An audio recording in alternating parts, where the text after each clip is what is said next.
You're not welcome here anymore, Amanda sneered, blocking the doorway to the mansion's grand entrance.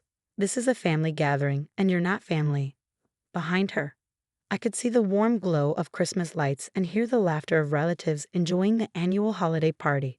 My father-in-law's voice carried from somewhere inside, telling one of his favorite stories. I gripped the homemade apple pie tighter, my mother's recipe that everyone had always loved. Amanda, I've been coming to these gatherings for 8 years. Just because your brother and I are divorced. Exactly. She cut me off, her perfectly manicured finger pointing at my chest. You and Michael are over. That means you're out. We're done pretending you belong here. She grabbed the pie from my hands. Thanks for the dessert, though. Now leave before I call security. My name is Olivia Parker, and at 34, I was being kicked out of the family Christmas party by my former sister-in-law, who'd never approved of me from day one. Not because I'd done anything wrong, but because I wasn't from the same social circle as them. The irony of the situation almost made me laugh. Fine, I said quietly, turning away from the door. Enjoy the party, Amanda. As I walked back to my car, snow crunching under my boots, I heard the door slam behind me. 8 years of memories in that house. Birthdays, holidays, Sunday dinners, all erased because my marriage hadn't worked out. Michael and I had separated amicably, both realizing we wanted different things in life.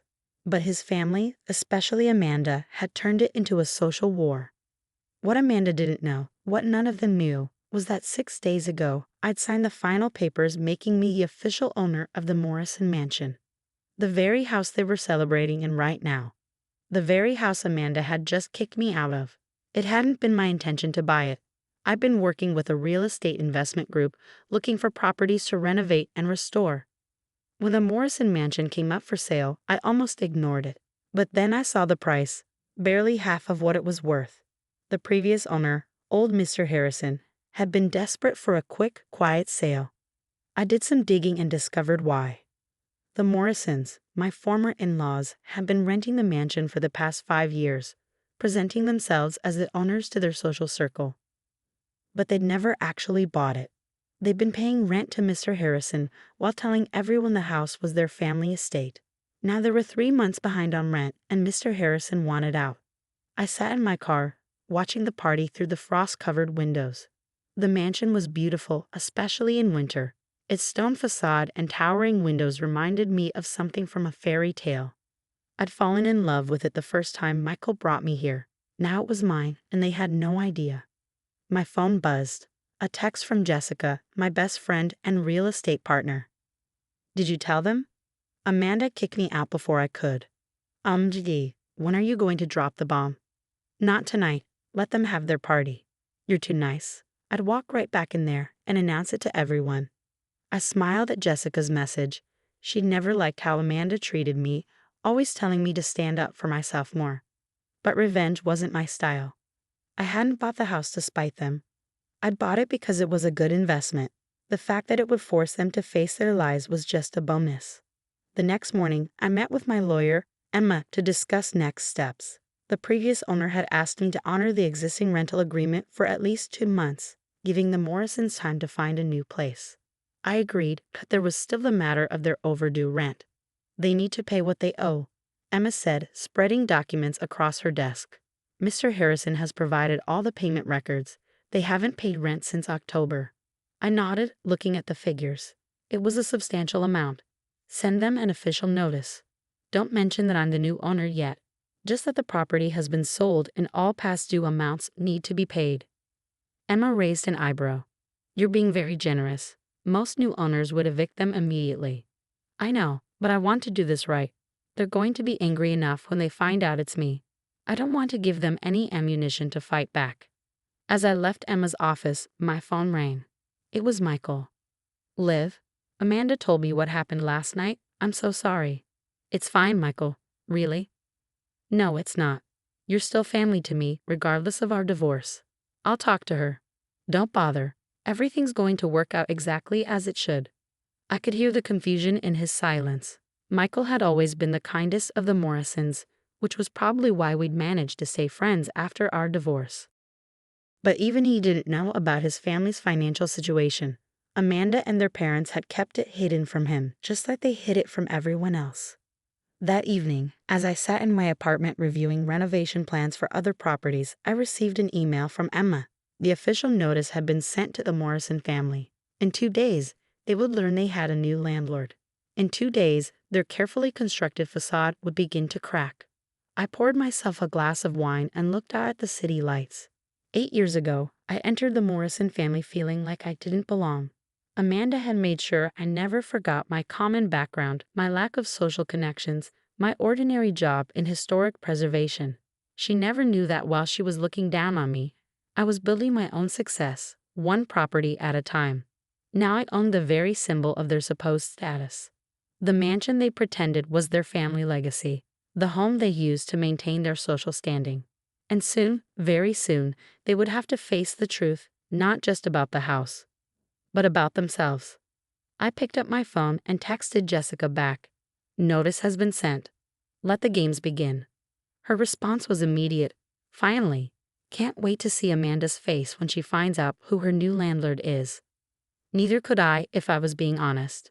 Neither could I 2 days later. I was in my office when Emma called. They've received the notice, she said, trying to suppress a laugh. And they're having quite a reaction. Amanda's already called 3 times demanding to speak to the new owner. I leaned back in my chair, imagining the chaos unfolding at the mansion. What did you tell her?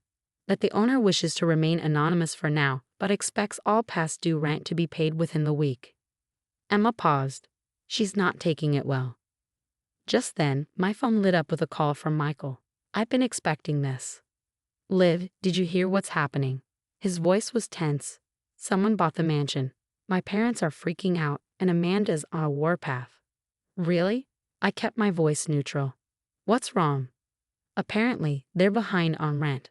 I had no idea we were renting. They always told me we owned it. He sounded hurt, confused. Why would they lie about that? I felt a twinge of sympathy for Michael. He'd always been honest, sometimes to a fault. Finding out his family had been living a lie must be devastating.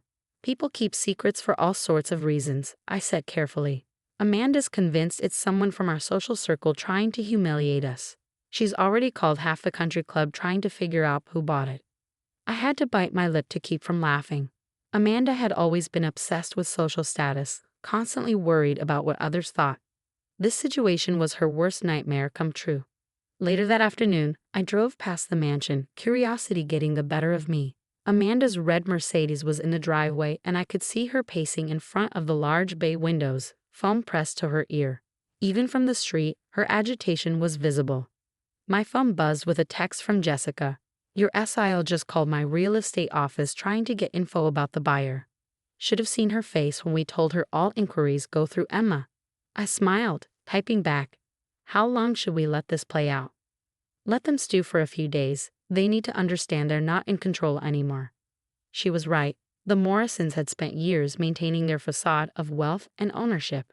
A few days of uncertainty wouldn't kill them. But the universe had other plans. The next morning, I received an urgent call from Emma. They're trying to claim adverse possession, she said, sounding both amused and annoyed. Amanda's found some lawyer who's telling them they might have a claim to the property since they've been living there for 5 years. I sat up straighter. Can they do that? Not a chance. They have a rental agreement and have been paying rent, albeit irregularly. That negates any adverse possession claim. But Emma hesitated. I think it's time to reveal who owns the property. Otherwise, they might try something desperate. I agreed, though my stomach churned at the thought of the confrontation to come. Set up a meeting. Tomorrow, if possible. Let's end this. Emma arranged for the meeting to take place at her office. I arrived early, settling into a chair in the conference room while Emma reviewed our documentation one last time. They're here, her assistant announced, and moments later, the door opened. Amanda strode in first, looking immaculate as always in her designer suit. Her parents followed, then Michael, who stopped short when he saw me. What are you doing here? Amanda demanded, her perfectly lined lips curling into a sneer. I stood up slowly, smoothing down my own suit, not designer, but well-tailored and professional. I'm here because I own the mansion. The silence that followed was deafening. Amanda's face went through a range of emotions: shock, disbelief, rage. Her mother gripped her father's arm, both of them pale. Michael just started laughing. "This is a joke," Amanda finally sputtered. "You can't possibly. You don't have that kind of money." I slid the property deed across the table. "Actually, I do. I've been investing in real estate for years. The mansion was a good opportunity. Undervalued, great location, solid structure." But, Amanda's mother stammered. "You have two options," I continued, my voice steady. "Pay the overdue rent and continue your lease for 2 more months while you find a new place, or leave immediately. You can't do this to us." Amanda's voice rose to a shriek. "This is our home." "No," I corrected her. "It's my property, which you've been renting and lying about." Michael stepped forward, still chuckling. "This is perfect. Absolutely perfect." He turned to his family. "All those years you spent looking down on Olivia, and she ends up owning our supposed family estate." Amanda looked like she might explode. "You knew about this," she accused her brother. "Not until just now," he replied, "but I have to appreciate the irony." Their father finally spoke up, his voice tired. "We'll pay the overdue rent, and we'll be out in 2 months." Amanda whirled on him. "Daddy, no. We can't let her win like this." "Win?" I interjected. "This isn't about winning, Amanda. It's business. I bought a property that was for sale. What happens next is up to you." As they filed out of the conference room, Michael lingered behind. "I'm sorry," he said. "About everything." I shook my head. "Don't be. You were never the problem." He smiled. "No, I wasn't. But I never stood up to them either." He turned to leave, then paused. "You know what the funny thing is? You finally got what you always wanted, their respect, even if it's grudging." I watched him go, thinking about his words. Respect had never been what I wanted from the Morrisons. All I'd ever wanted was to be treated like a person, not a social climbing intruder. Now, ironically, I had become exactly what they had pretended to be, the owner of their precious mansion. 3 weeks had passed since the meeting in Emma's office. True to their word, the Morrisons had paid the overdue rent, though I heard through Michael that Amanda had thrown an epic tantrum about it, accusing her parents of surrendering to the enemy. I was reviewing renovation plans for the mansion. It would need significant updates once they moved out, when my phone rang. It was Amanda. "We need to talk," she said, her voice lacking its usual sharp edge. "In person. Please." I agreed to meet her at a local cafe, curious about what could make Amanda say please to me. When I arrived, I almost didn't recognize her. Gone was the perfectly coiffed appearance she usually maintained. Instead, she looked tired. "I've been thinking," she said, staring into her untouched coffee. "About everything. About how I treated you all these years." I sat quietly, waiting for her to continue. "When Michael first brought you home, I was so angry. Not because of you, exactly, but because you represented everything I was afraid of." She looked up at me. Someone who didn't care about our social rules, who worked hard and succeeded on their own. "I spent my whole life trying to maintain this image, and you just were yourself." "Amanda," I started, but she held up her hand. "Let me finish. Last week, I overheard some women at the country club talking about us, about how the mighty Morrisons were just renters all along. I was mortified.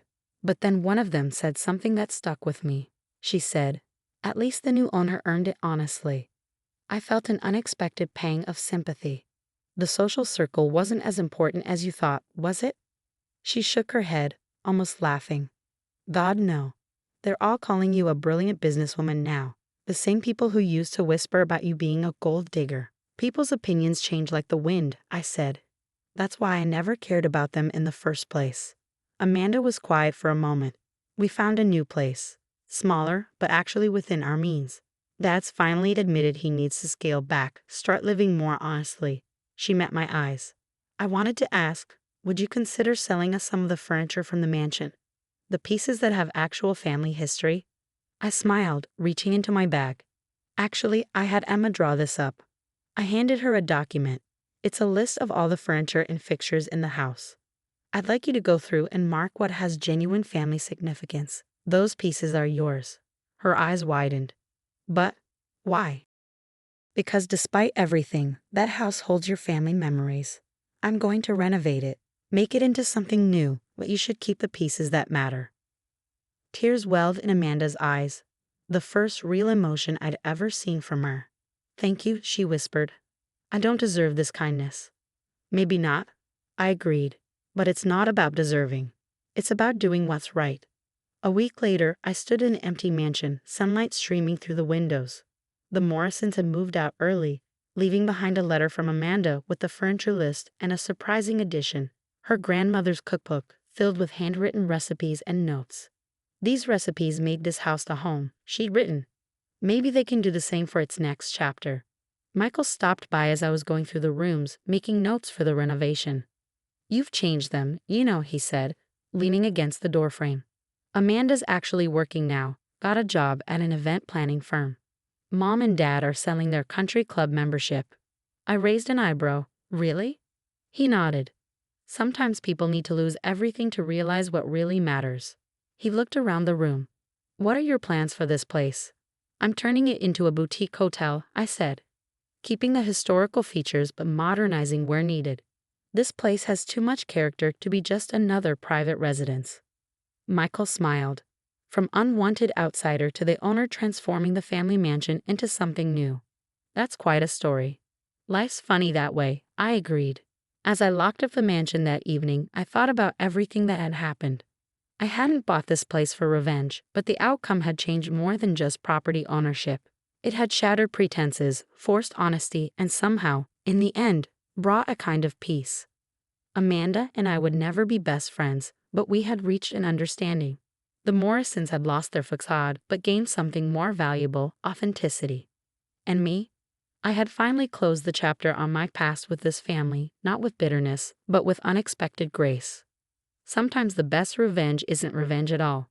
It's simply living well and allowing others the chance to learn and grow. The mansion's keys felt right in my hand. It was time to begin its new story.